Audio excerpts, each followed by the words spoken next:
Here's how to animate a glowing line graph in Premiere Pro. Select your pen tool from the toolbar. Then click on several points on your preview screen to create the path for your line graph.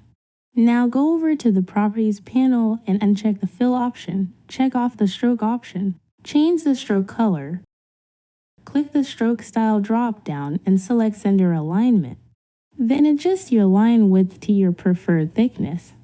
Under Effects, search for Linear White and add this effect to your graph line.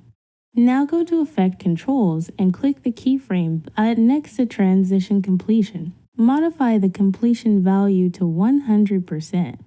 Change the wipe angle to 270 degrees. Then move your timeline slider ahead a few seconds and modify the completion value back to 0%.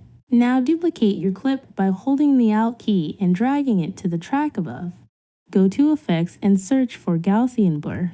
Add this effect to the bottom line graph layer. Now simply go over to Effect Controls and increase the blurriness value to your desired glow intensity.